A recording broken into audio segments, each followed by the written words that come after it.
موسم میں آج پورا دن برسات ہوتی رہی اور اس کے باوجود اتنی بڑی تعداد میں یہاں پر آ کر جمع ہیں، پرعزم ہیں، حوصلے کے ساتھ، ہمت کے ساتھ کھڑے ہیں، اور آپ کا یہ حوصلہ ہمیں بھی حوصلہ دیتا ہے اور اس بات کا عزم دیتا ہے کہ انشاءاللہ عوام کے حق کی جد و جہد، پاکستان کے حق کو حاصل کرنے کی جد و جہد، دین اسلام کو بحیثیت نظام کے قائم کرنے کی جد و جہد انشاءاللہ تیزتر ہوگی۔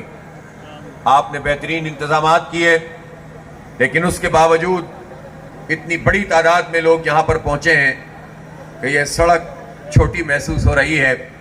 دوسری جانب بھی لوگ موجود ہیں، میں آپ کو مبارکباد پیش کرتا ہوں۔ میرے بھائیوں اور دوستوں، میری عزت ماں بہنوں، پاکستان میں اس وقت جو حکومت موجود ہے اس نے مہنگائی اور بے روزگاری اس میں پورے پاکستان کو مبتلا کیا ہوا ہے، اور اب صورتحال یہ ہے کہ IMF کی غلامی میں اور ان کے احکامات کی بجا آوری میں اس قدر مہنگائی اور بے روزگاری بڑھ گئی، بجلی کے بل بڑھ گئے کہ اب خود حکومت کے لیے مشکل ہو گئی ہے کہ وہ کیسے لوگوں کا سامنا کریں۔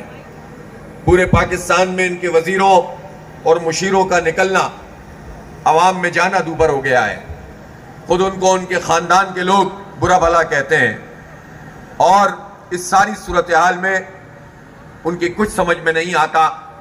ہاں، ایک بات ان کی سمجھ میں آتی ہے، اور وہ یہ سمجھ میں آتی ہے کہ کسی صورت بھی اپنی مراحت کو نہیں چھوڑنا، اپنی گاڑیوں کو چھوٹا نہیں کرنا، اپنے فری پیٹرول کو ختم نہیں کرنا، اپنی اسمبلی کی جو مراحت ہیں ان کو نہیں چھوڑنا، اور جو عیاشیاں ہیں اس سے دستبردار ہونے کے لیے تیار نہیں ہیں۔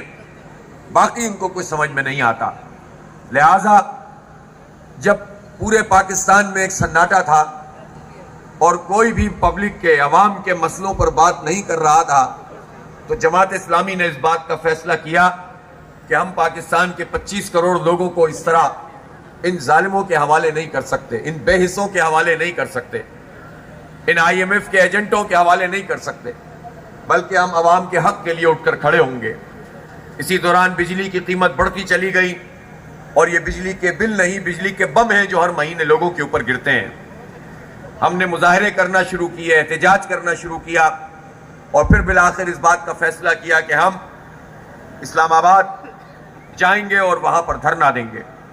ہم اسلام آباد پہنچے تو انہوں نے اسلام آباد کو چاروں طرف سے بند کر دیا، اور یہ چاہتے تھے کہ کوئی جھگڑا ہو، فساد ہو، انتشار ہو، اور جماعت اسلامی اور حکومت کا ٹکراؤ ہو، اور اس ٹکراؤ کے نتیجے میں لوگ زخمی ہوں، پولیس والے زخمی ہوں، جماعت اسلامی کے لوگ گرفتار ہوں، جماعت اسلامی کو شہرت مل جائے، 2 دن میڈیا کے اوپر بات چیت ہوتی رہے، جماعت والے بھی خوش ہو جائیں کہ ہم نے بہت بڑا کارنامہ انجام دے دیا، اور ان کے اقدامات بھی اسی طرح سے جاری رہیں۔ جماعت اسلامی کی قیادت نے اس سازش کو ناکام بنا دیا، اور ہم نے اپنے ایک دھرنے کو کئی دھرنوں میں تبدیل کیا، اور بالآخر پھر مری روڈ پر راولپنڈی میں ہم نے اپنا پڑاؤ ڈال دیا، اور پھر 14 دن مسلسل اتنی بڑی تعداد میں لوگ شریک ہوئے، اور روز جب ہماری گفتگو صبح و شام ان سارے دھرنے کے شرکاء سے ہو رہی تھی، تو پورے پاکستان میں بھی لوگوں نے چوکوں اور چوراہوں پر اسکرینیں لگا کر اس دھرنے سے اپنی وابستگی قائم کر لی، اور وہ پیغام جو برسوں میں لوگوں تک نہیں پہنچ سکا تھا، پاکستان کے بچے بچے کو ہم نے یہ بات سمجھا دی کہ یہ IPPs کیا بلا ہے، اس نے کس طرح سے ہمارا خون نچوڑا ہے، کس طرح سے پاکستان کو ان IPPs نے کھا لیا ہے۔ ہم نے بچوں کو یہ بات بتا دی کہ تمہارے حق کے اوپر، تمہارے تعلیم کے حق پر ڈاکہ چند لوگ ڈال کر رکھے ہوئے ہیں، اور ان لوگوں نے اپنے خاندانوں کے لیے الگ نظام تعلیم رکھا ہوا ہے۔ دولت کی بنیاد پر تعلیم ملتی ہے، پیسے کی بنیاد پر تعلیم خریدی جاتی ہے، اور مڈل کلاس لوگوں کی تعلیم الگ ہے، غریبوں کی تعلیم الگ ہے، اور 2 کروڑ 62 لاکھ تو وہ بچے ہیں جن کی عمریں اسکول جانے کی ہیں، لیکن وہ اسکول سے باہر ہیں۔ یہ بات الحمدللہ پورے پاکستان کو ہم نے سمجھائی کہ یہ جو بجلی کے بل ہمارے اوپر آ رہے ہیں اس کی اصل لاگت تو بہت تھوڑی سی ہے. ایک آئی پی پیز کہ جس میں وہ پلانٹ نہیں چلتے لیکن ان کی جتنی کیپیسٹی ہوتی ہے اس کی پیمنٹ ہم اپنے بلوں میں کرتے ہیں. اور حکمران طبقہ اور حکمران پارٹیاں 1994 سے لے کر اب تک جتنی حکومتیں اور جتنی پارٹیاں آئیں ان سب نے ان مافیاز کا ساتھ دیا, ان کے ساتھ ساز باز کی اور پاکستان کو معیشت کے دلدل میں خرابی کے اندر جو ہے یہ مبتلا کرتے چلے گئے. چند خاندان طاقتور ہوتے چلے گئے اور پاکستان کے عوام کمزور ہوتے چلے گئے. اور اب بجلی کے بلوں کا یہ حال ہے کہ صرف غریب کا مسئلہ نہیں رہا, مڈل کلاس بھی پریشان ہے, تاجر بھی پریشان ہے, کاشتکار بھی پریشان ہے, صنعت کار بھی پریشان ہے. پورا پاکستان چلا رہا ہے کہ بجلی کے ان بلوں کی صورت میں پاکستان آگے نہیں بڑھ سکتا. اور لوگ یہ کہتے ہیں کہ اب ہمارے گھر کے خرچے بالکل ایک طرف اور بجلی کے بل دوسری طرف. کوئی کرائے کے مکان میں رہتا ہے تو کرائے کے مکان سے زیادہ بجلی کا بل آتا ہے. کوئی تنخواہ لے کر آتا ہے اور اس کا یہ خواب ہوتا ہے کہ میں اس تنخواہ سے اپنے بچوں کی فیس ادا کروں, کسی کے علاج اور معالجے میں خرچ کروں یا گھر میں اپنے بچوں کے لیے کوئی چیز لے کر آؤں, لیکن بجلی کا بل اس کی تنخواہ سے بھی زیادہ ہوتا ہے. یہ کوئی افسانوی باتیں نہیں ہیں, ہر گھر یہ تجربہ کر رہا ہے. اور اب لوگوں کے بس میں یہ بجلی کے بل ادا کرنا نہیں رہ گیا ہے. جو حالات میں تبدیلی واقع کرنی ہوتی ہے اور لوگوں کو اٹھا کر کھڑا کرنا ہوتا ہے, اس کی جو پہلی منزل ہوتی ہے وہ پہلی منزل شعور کا پروان چڑھانا ہوتا ہے. دوسری بات یہ ہے کہ لوگوں کو یہ سمجھانا ہوتا ہے کہ مہنگی تعلیم یہ تمہاری قسمت نہیں ہے, یہ بجلی کے بل, یہ بھاری بھرکم بل یہ تمہاری قسمت نہیں ہے, تقدیر نہیں ہے. یہ مہنگا پیٹرول تمہاری تقدیر نہیں ہے. یہ حکمرانوں کی عیاشیاں, مراحت, ان کے فری پیٹرول, ان کے اللے تللے اور تمہارے حالات خراب ہوں, یہ تمہاری تقدیر نہیں ہے. شعور پروان چڑھایا جائے اور لوگوں کے اندر یہ اعتماد پیدا کیا جائے کہ وہ بھی اس حکمران طبقے کے خلاف اٹھ کر کھڑے ہو سکتے ہیں. الحمدللہ جماعت اسلامی نے اپنی اس طویل جد و جہد سے, اس شاندار دھرنے سے یہ شعور پاکستان کے بچے بچے کو دیا ہے, پاکستان کی ماؤں بہنوں کو دیا ہے, پاکستان کے مزدوروں کو دیا, پاکستان کے کسانوں کو دیا, پاکستان کے طالب علموں کو دیا. اور پھر ہم ایسے اٹھ کر نہیں آئے, ہم نے ایک معاہدہ کیا, ایک تحریری ایگریمنٹ ہوا اور حکومت کے وزراء نے سامنے آ کر پوری قوم کے سامنے اس معاہدے کا اعلان کیا. اور الحمدللہ جماعت اسلامی نے پھر یہ بھی فیصلہ کیا کہ اب یہ معاہدہ کر کے ہم گھر نہیں جائیں گے, بلکہ اگلے ہی دن ہم نے پنڈی میں جلسہ عام کیا, پھر اس کے بعد ہم نے لاہور میں جلسہ عام کیا, پھر ہم نے پشاور میں جلسہ عام کیا. آج ہم ملتان پہ اتنا تاریخی جلسہ عام اس وقت منعقد کر رہے ہیں. اور بات ابھی ختم نہیں ہوئی ہے, ابھی تو آپ نے کاؤنٹ ڈاؤن شروع کیا. 45 دن کی یہ مہلت تھی, 8واں دن آج موجود ہے. الحمدللہ 14 روپے انہوں نے بجلی کے بلوں میں کمی کی ہے. آپ کو مبارک ہو کہ آپ نے جد و جہد کی ہے. یہ کریڈٹ لینے والی بات نہیں ہے. میں پوچھنا چاہتا ہوں پاکستان میں کون ہے جو اس مسئلے پر بات کر رہا تھا؟ کسی پارٹی کا یہ ایجنڈا تھا, کسی حکومتی پارٹی اور کسی اپوزیشن پارٹی کا, کہ بجلی کے بلوں پر احتجاج کیا جائے, آئی پی پیز کو بے نقاب کیا جائے؟ اس لیے کہ یہ پارٹیاں یہ کام کر ہی نہیں سکتی.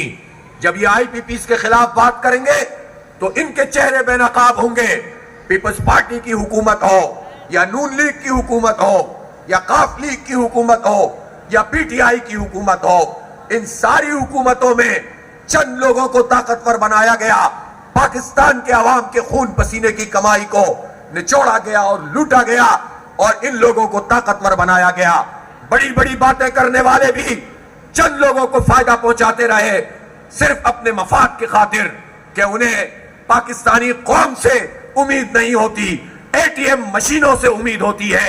اسی لیے باتیں کچھ بھی کرتے ہوں, اے ٹی ایموں کو ہی طاقت پہنچاتے ہیں, انہی کو جو ہے وہ مراد دیتے ہیں, انہی کی آئی پی پیز کا بوجھ ہم پہ ڈالتے ہیں. اس لیے جماعت اسلامی کا یہ ایجنڈا تھا. اس لیے بات کریڈٹ کی نہیں ہے, بات تو جد و جہد کی ہے. کس نے آواز بلند کی؟ کون سڑکوں پہ آیا؟ کس نے دھرنے دیے؟ کس نے حکومت کو معاہدوں میں باندھا؟ صرف اور صرف جماعت اسلامی ہے. اور ہم تو اب بھی یہ کہتے ہیں کریڈٹ تم خود لے لو، اپنے خاندان کو دے دو، لیکن پاکستان کے 25 کروڑ لوگوں پر سے یہ عذاب ہٹا دو. مہنگی بجلی ہمیں منظور نہیں ہے.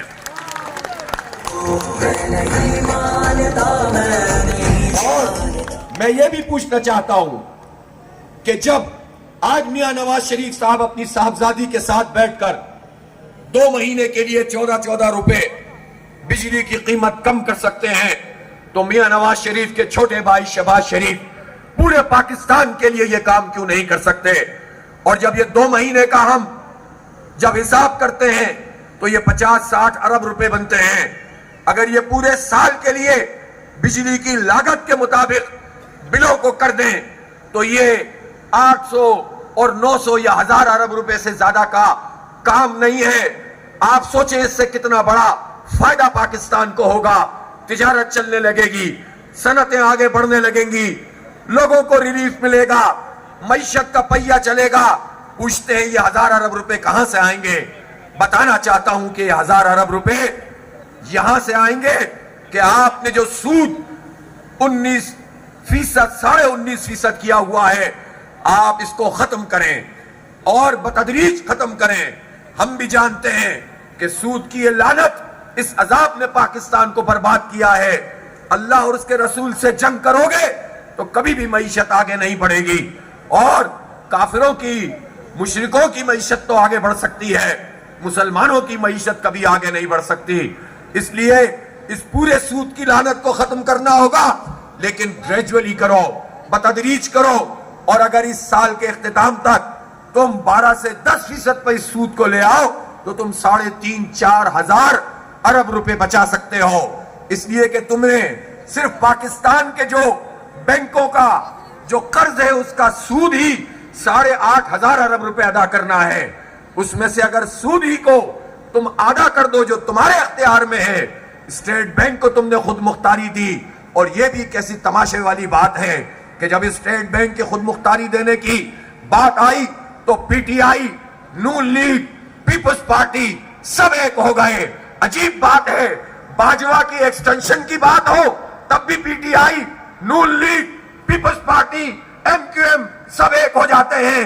اور اگر اسٹیٹ بینک کی کو انڈیپینڈنٹ کرنے کی بات ہو تب بھی پی ٹی آئی، نون لیگ، پیپلز پارٹی، ایم کیو ایم سب ایک ہو جاتے ہیں. یہ کیا تماشا ہے؟ پاکستان سے تو لڑتے رہو گے، لیکن جو معاملہ پاکستان کی آزادی کا ہو، خود مختاری کا ہو، جمہوریت کی بالادستی کا ہو، اس میں سب اکٹھے ہو کر فیصلہ کرتے ہیں. تو اگر اسٹیٹ بینک کے حوالے سے یہ کام کیا ہے تو پھر بل لے کر آؤ اور آئینی ترمیم کر دو، بل کو ایکٹ بنا دو. ترمیم کی ضرورت ہے تو ترمیم کرو، اور اسٹیٹ بینک کو بھی پابند کرو کہ وہ شرح سود کو بتدریج کم کرتا چلا جائے. یہ سارا جو بچت ہماری وہاں سے ہوگی، وہ ساری کی ساری بچت پاکستان کے عوام کو، تاجروں کو اور صنعت کاروں کو ریلیف دینے میں اگر تم استعمال کرو گے تو اس کے نتیجے میں ہو سکتا ہے چند بینکاروں کا تو نقصان ہو جائے، لیکن پاکستان کے 25 کروڑ لوگوں کا فائدہ ہوگا. کہتے ہیں کہ یہ کیسے ممکن ہے؟ ریزرو ریشو 5% ہے. آپ پہلے مرحلے میں بینکوں کے ریزرو ریشو کو 25% پہ لے کر آؤ، یہ مسئلے حل ہونا شروع ہو جائیں گے. پوچھتے ہیں کہاں سے ہم پیسے لائیں کہ بجلی کی قیمت کم ہو جائے؟ اپنی مراحت کم کرو، اپنے فری پیٹرول ختم کرو، اپنی گاڑیاں چھوٹی کرو، اور اس کے نتیجے میں جو بینیفٹ ہو وہ پاکستان کے عوام کو دو. کہتے ہیں کہ کیسے ہم آٹا، چینی، دال کے پیسے کم کریں؟ ہم تمہیں بتاتے ہیں کہ ایسے کم کرو کہ تم جاگیرداروں پر، بڑے جاگیرداروں پہ ٹیکس لگاؤ. چھوٹے کاشتکاروں کو تو تم نے مار کر رکھ دیا ہے، کسان کا تو بھیڑا غرق کر دیا ہے.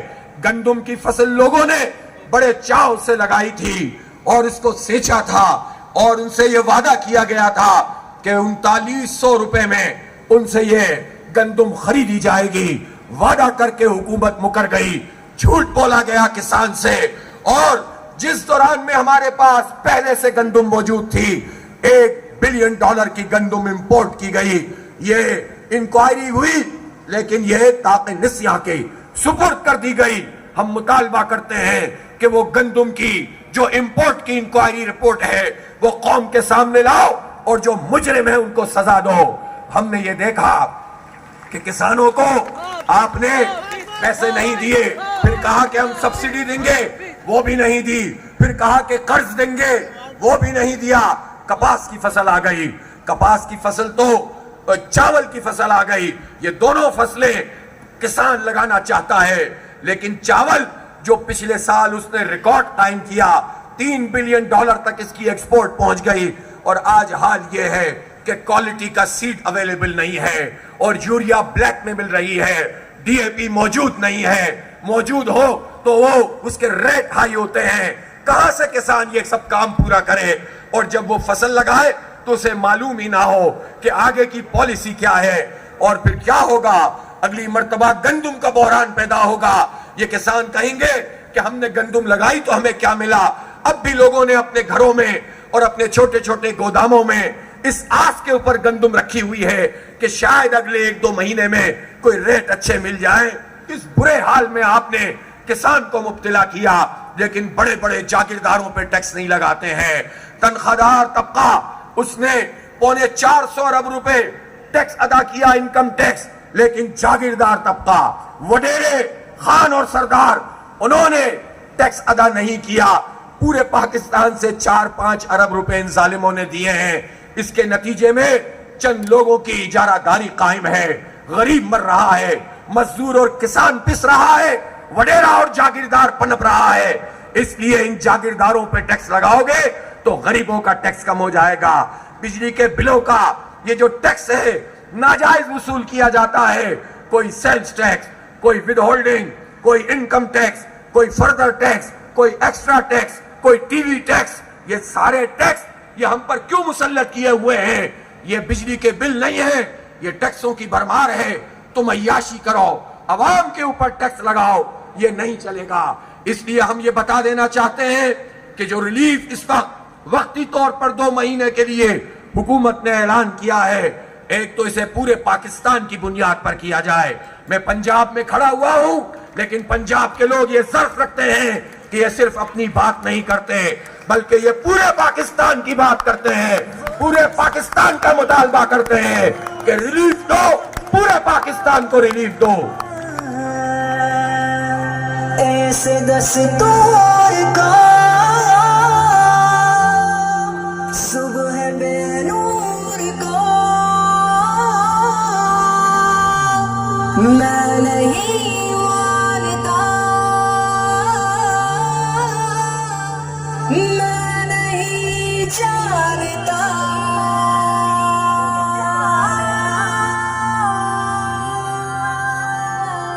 اس لیے یہ زراعت کے اوپر بھی بھیجا, جو بجلی کے اضافی بل لگائے گئے ہیں, صنعتوں پر لگائے گئے ہیں, تاجروں پر لگائے گئے ہیں, عام ہاؤس ہولڈ پر لگائے گئے ہیں, یہ ہمیں کسی بھی صورت میں قبول نہیں ہے.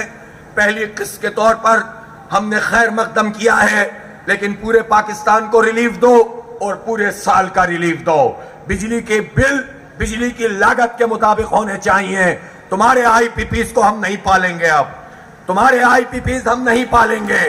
تم جھوٹ بولو, تم غلط معاہدے کرو, تم گنے کی پھوک پہ اپنی فیکٹری, اپنی آئی پی پی چلاؤ اور امپورٹڈ آئل کے پیسے ہم سے چارج کرو, امپورٹڈ کول کے پیسے ہم سے چارج کرو. یہ ڈرامہ اب نہیں چلے گا, اور اب پوری قوم میں یہ شعور پیدا ہو گیا ہے. اس لیے اس سے پہلے کہ لوگ بپھر جائیں, تم ان تمام چیزوں پر نظر ثانی بھی کرو, نیگوشیٹ بھی کرو, اور پاکستان کے عوام کو ریلیف دو. ابھی کاؤنٹ ڈاؤن میں 45 دن تھا, اور 44-43 کرتے کرتے اب 37 دن باقی رہ گئے ہیں. 37 دن میں اگر انہوں نے معاہدے کے مطابق یہ سارے کام نہیں کیے تو ملتان والوں میں تم سے پوچھنا چاہتا ہوں کہ تمہیں اگر ہم کال دیں تو تم پھر پہنچو گے اسلام آباد کے نہیں پہنچو گے؟ اور اسلام آباد اب ہم ایسے نہیں پہنچیں گے, ایسے نہیں پہنچیں گے کہ بس آپ سے کہوں گا اور آپ پہنچ جائیں گے, بلکہ آپ کو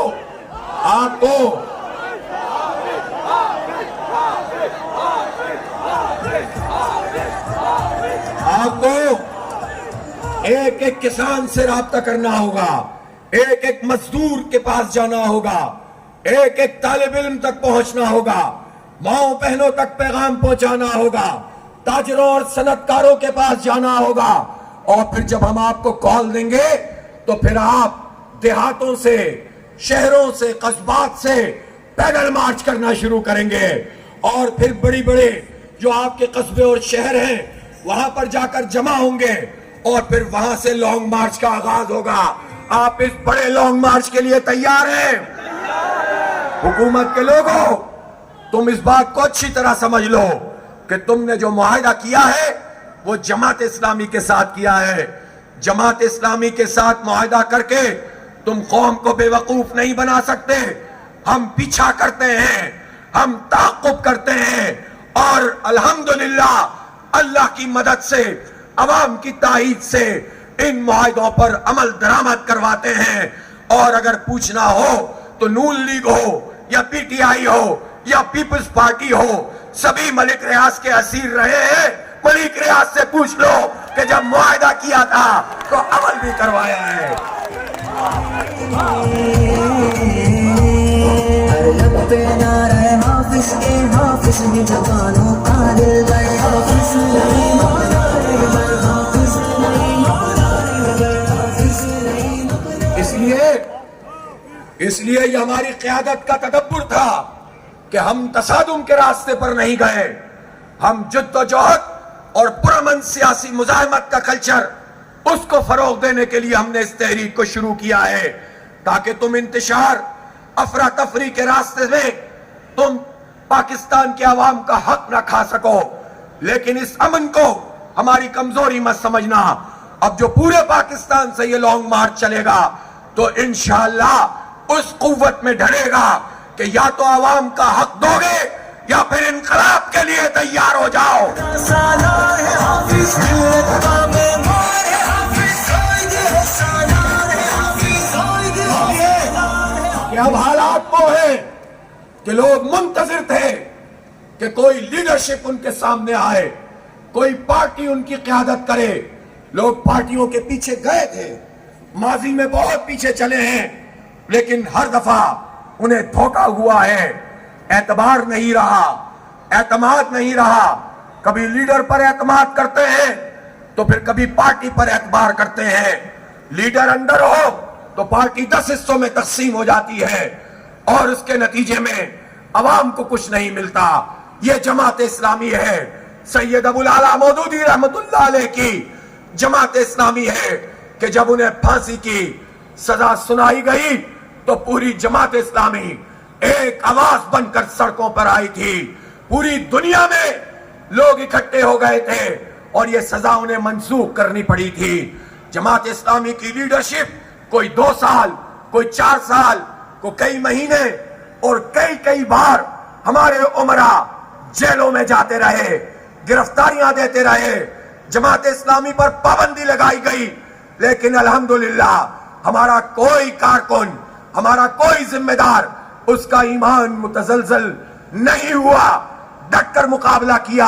یہ جماعت اسلامی ہے, یہ قوم کی امیدوں کا مرکز بن رہی ہے. ہر گھر میں آپ کو لوگ ڈسکس کر رہے ہیں. اس لیے میں جماعت اسلامی کے کارکنوں سے بھی کہتا ہوں, ذمہ داران سے بھی کہتا ہوں کہ قوم کی ان امیدوں کو آپ توڑیں گے نہیں. اپنے آرام کے لیے اس جد و جہد سے دستبردار نہیں ہوں گے. قربانی دینے کے لیے تیار ہو جائیے, جیلوں میں جانے کے لیے بھی تیار ہو جائیے, گولیاں کھانے کے لیے بھی تیار ہو جائیے.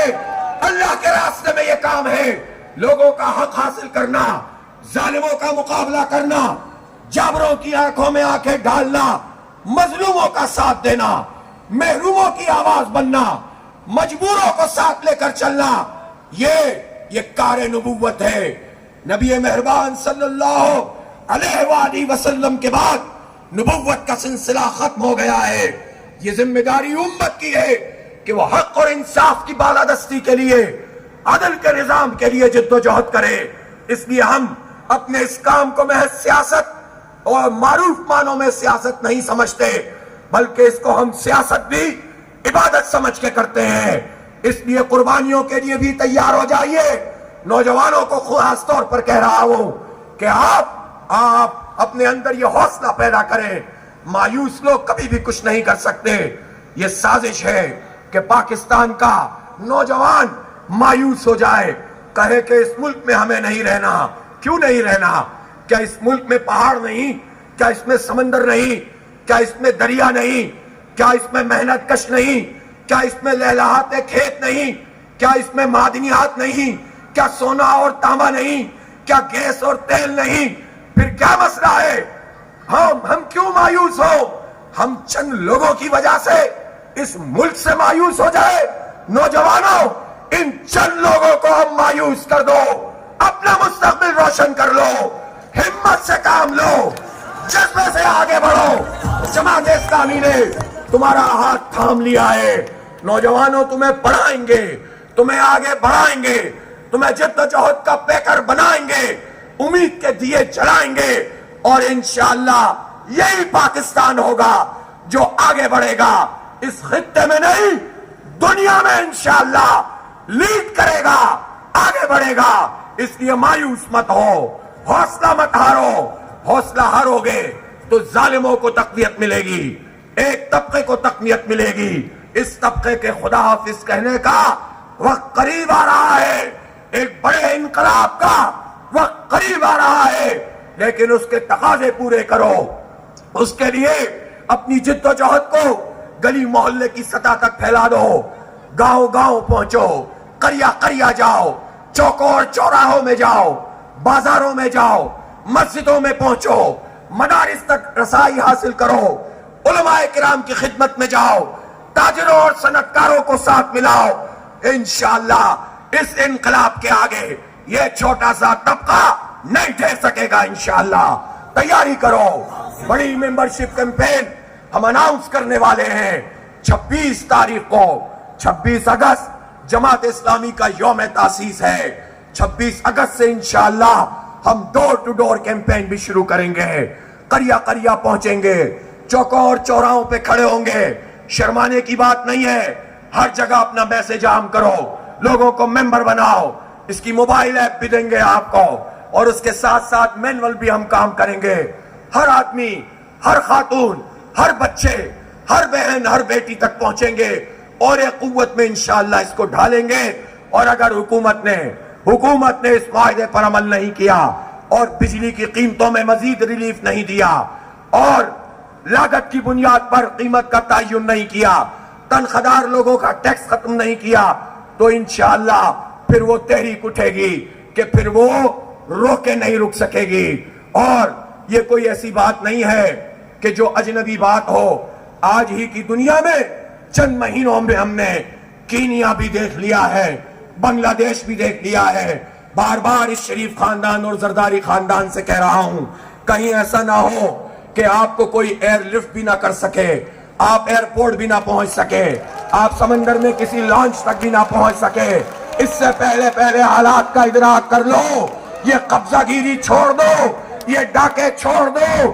یہ جو سسٹم کے نام پر پورے سندھ کو یرغمال پیپلز پارٹی نے بنایا ہوا ہے, اور یہاں ملتان میں بھی فارم 47 کی بنیاد پر مسلط کر دیا گیا ہے.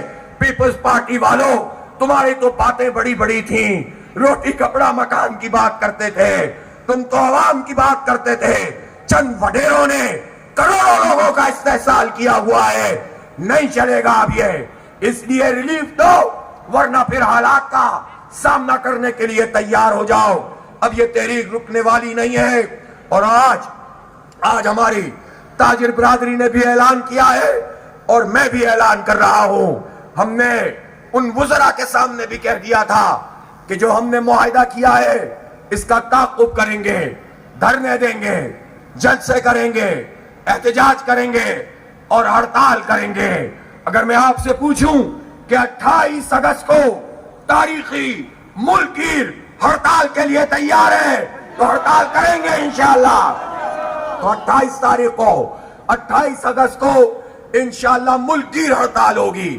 اپنا غصہ اس عوامی پرامن جد و جہد کے ذریعے سے پوری قوم کے سامنے لائیں گے, پوری قوم کو مجتمع کریں گے. چترال سے لے کر کراچی تک پورا پنجاب کرے گا، پورا کے پی کرے گا، پورا بلوچستان کرے گا، پورا سندھ ہڑتال کرے گا، اور حکمرانوں کو بتا دیں گے کہ اب یہ تحریک رکنے والی نہیں ہے۔ میں تاجروں نے جو اعلان کیا ہے اس کی حمایت کرتا ہوں۔ جماعت اسلامی بھی اسی تاریخ کا اعلان کر رہی ہے تاکہ کوئی کنفیوژن نہ ہو، کوئی ہمیں لڑانے کی کوشش نہ کرے، کوئی ہمیں تقسیم کرنے کی کوشش نہ کرے۔ اور میں یہاں یہ بھی کہنا چاہتا ہوں، میں تمام جماعتوں کے سیاسی ورکروں سے خاص طور پر کہنا چاہتا ہوں، پارٹیوں کی لیڈرشپ جو بھی فیصلے کرتی ہو، بجلی کا بل تو پیپلز پارٹی کے کارکن کے گھر بھی آتا ہے، بجلی کا بل تو نون لیگ والے کے گھر بھی آتا ہے، بجلی کا بل تو پی ٹی آئی والے کے گھر بھی آتا ہے۔ جب نوجوان اپنی موٹر سائیکل میں پیٹرول ڈلواتا ہے تو اس کی تکلیف کا اندازہ ہر پارٹی سے تعلق رکھنے والے غریب اور مڈل کلاس کے آدمی کو ہوتا ہے۔ تنخواہ دار طبقہ تو کسی بھی پارٹی سے تعلق رکھ سکتا ہے۔ لہٰذا ان تمام جماعتوں کے کارکنوں سے میں یہ اپیل کرتا ہوں کہ جماعت اسلامی کی اس عظیم جد و جہد میں آپ اپنا حصہ ڈالیے، آپ اس تحریک کو آگے بڑھائیے۔ مجھے کچھ نہیں چاہیے، میری پارٹی کو کچھ نہیں چاہیے، جماعت اسلامی کو کچھ نہیں چاہیے۔ پاکستان کے لیے کام کر رہے ہیں، پاکستان کے مستقبل کے لیے جد و جہد کر رہے ہیں، آپ کے لیے کر رہے ہیں۔ اس لیے آپ کا کوئی بھی جو ہے وہ سیاسی آپ کا نظریہ ہو، لیکن اس کام میں ہمارا ساتھ دیں۔ اور ہم نے پچھلے دنوں دیکھا کہ بعض لوگوں نے جماعت اسلامی اور پی ٹی آئی کے ورکرز کو سوشل میڈیا پہ لڑوانے کی کوشش کی۔ ایسے لوگوں کو نظر میں رکھیں جو اپنے ویلاگز کے لیے، جو اپنی مونیٹائزیشن کے لیے، جو اپنی سستی شہرت کے لیے یہ کام کر رہے ہیں جس سے حکومت کو فائدہ پہنچے۔ ہم لڑ جائیں اور حکومت مزے کرے، ہم نہیں لڑیں گے، ہم حکومت کو لڑوا دیں گے انشاءاللہ۔ ان کے اتحاد میں درار ڈال دیں گے، عوام کو متحد کریں گے، حکمران طبقے کو تقسیم کریں گے۔ اس لیے جماعت اسلامی اس پلیٹ فارم سے ہم میزبانی کر رہے ہیں۔ یہ دھرنے بھی سب کے ہیں، یہ جلسے بھی سب کے ہیں، یہ حق دو عوام کو تحریک بھی سب کی ہے۔ لیکن مسئلہ ہمارا یہ ہے کہ اب پارٹیوں پہ ہم بھروسہ نہیں کر سکتے۔ ماضی میں ہم نے بہت اتحاد بنائے ہیں، ماضی میں ہم نے بہت مشترکہ جد و جہد کی ہے، لیکن لوگ وفا نہیں کرتے، راستے بدل دیتے ہیں، ایک ٹیلی فون کال پہ ڈھیر ہو جاتے ہیں، سیدھا سیدھا چل رہے ہوتے ہیں، کال آتی ہے، کوئی الٹے ہاتھ مڑ جاتا ہے، کوئی سیدھے ہاتھ مڑ جاتا ہے، کوئی پیچھے چلا جاتا ہے، جماعت اسلامی تنہا رہ جاتی ہے۔ اب ہم نے فیصلہ کیا کہ پارٹیوں سے اتحاد نہیں کریں گے، نوجوانوں سے اتحاد کریں گے، 25 کروڑ عوام سے اتحاد کریں گے، ماں بہنوں سے ہمارا اتحاد ہے، مزدوروں اور کسانوں سے ہمارا اتحاد ہے، طالب علموں سے ہمارا اتحاد ہے، تاجروں سے، صنعت کاروں سے ہمارا اتحاد ہے۔ اس لیے یہ مستحکم اتحاد ہے۔ سب کو دعوت دیتا ہوں کہ ہمارے پلیٹ فارم کو، ہماری میزبانی کو استعمال کریں اور قوم کی آواز بن جائیں۔ انشاءاللہ پاکستان آگے بڑھے گا، پاکستان ترقی کرے گا۔ میں یہاں اولیاء کرام کی سرزمین پر موجود ہوں اور یہاں یہ بات میں کہنا چاہتا ہوں کہ پچھلے دنوں سپریم کورٹ نے جو فیصلہ ختم نبوت کے حوالے سے کیا ہے، ہمیں وہ فیصلہ قبول نہیں ہے۔ اس میں ایک طرف تو یہ بات کہی گئی کہ آئینی طور پر احمدی، لاہوری گروپ، قادیانی یہ مسلمان نہیں ہیں، لیکن دوسری طرف یہ بات بھی شامل کر دی گئی کہ وہ چار دیواری میں اور اپنے گھر میں اپنی عبادت کر سکتے ہیں۔ اس مسئلے کو اچھی طرح سمجھ لیجئے۔ اگر کوئی مسیحی ہے، یہودی ہے، ہندو ہے، سکھ ہے، تو وہ اگر اپنی عبادت گاہ میں عبادت کرتا ہے تو وہ ڈکلیئرڈ، وہ اعلان شدہ اقلیت ہے، وہ غیر مسلم ہے، اور وہ خود بھی اپنے آپ کو غیر مسلم کہتا ہے، اور اس کی عبادت گاہ کا تحفظ یہ مسلمانوں کی ذمہ داری ہے، ریاست کی اور حکومت کی ذمہ داری ہے۔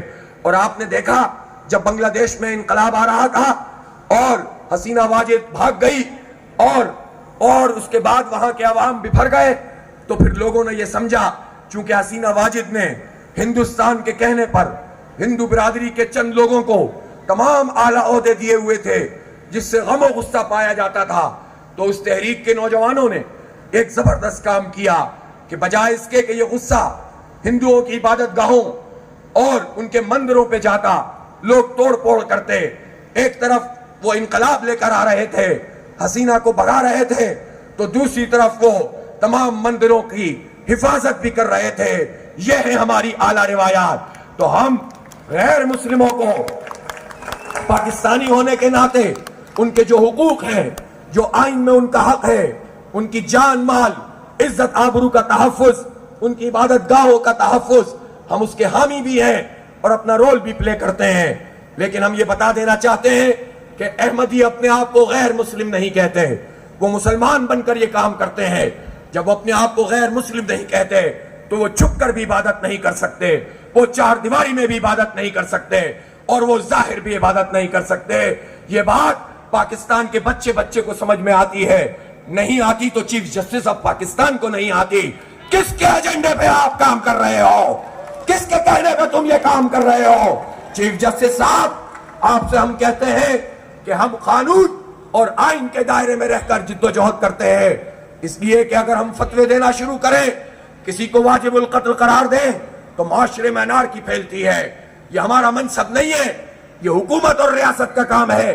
لیکن آپ جس عدل کی کرسی پر ہیں، آپ نے آئین پاکستان کا حلف لیا ہے، یا آئین پاکستان ختم نبوت، اس پر آپ کا حلف ہوتا ہے، اللہ اور اس کے رسول کی سوورنٹی کی بات ہوتی ہے۔ اس لیے آپ کو یہ کوئی حق ہی نہیں ہے کہ آپ وہ فیصلہ کریں جو آئین سے متصادم ہے اور شریعت سے متصادم ہے۔ اس فیصلے پر نظر ثانی کر لیجئے۔ اور علماء نے بھی خط لکھا ہے، میں نے بھی جماعت اسلامی پاکستان کے امیر کی حیثیت سے چیف جسٹس کو خط لکھا ہے، اور ہم دیکھتے ہیں کہ چیف جسٹس اپنا یہ فیصلہ کتنے دنوں میں واپس لیتے ہیں، اور آئین کے مطابق فیصلہ ان کو کرنا چاہیے، ورنہ ظاہر سی بات ہے کہ یہ بھی ایک غصہ ہے، اور یہ غصہ کسی بھی صورت میں ایک لاوا کسی بھی بڑے انقلاب کی صورت میں پھوٹ سکتا ہے۔ ہم یہ چاہتے ہیں کہ اس کے نتیجے میں ہمارے آئین کی اصلاح بھی اور تشریح بھی صحیح ہو، عدلیہ کی بھی اصلاح ہو، اور یہ فیصلہ بھی ریوائز ہو۔ اور واضح طور پر ہمیں یہ بات کہنے میں کوئی بات نہیں ہے کہ ہمیں جسٹس فائز عیسیٰ کا، قاضی فائز عیسیٰ کا ختم نبوت کے حوالے سے یہ فیصلہ قبول نہیں ہے، اس فیصلے کو واپس کیا جائے۔ میرے عزیزوں، میرے نوجوانوں، میں نے آپ سے جو عرض کیا ہے، ایک بڑی تحریک کے لیے آپ تیاری کیجئے۔ آپ دیکھیے کہ آپ اگر مایوس ہوں گے تو کچھ بھی نہیں بچے گا۔ حوصلہ سیکھنا ہے تو کشمیر کے مسلمانوں سے سیکھو، حوصلہ حاصل کرنا ہے فلسطین کے، غزہ کے مجاہدوں سے کرو۔ 40,000 سے زائد تو آفیشلی آ گیا ہے کہ لوگ شہید ہو گئے ہیں، جس میں سے 26,000 بچے اور خواتین ہیں۔ اس کے باوجود کوئی ایک فلسطینی بھی ایسا نہیں ہے جس نے کہا ہو کہ ہم سرنڈر کرتے ہیں اور اسرائیل کو تسلیم کرتے ہیں۔ حوصلہ حاصل کرو، ہمت حاصل کرو۔ سب کچھ نچھاور کر دیا ہے، گھر ٹوٹ گئے ہیں، خیموں پہ بمباری ہے، بچے شہید ہو رہے ہیں، لیکن ہمت نہیں چھوڑتے، اور انشاءاللہ وہی فتح مند ہوں گے۔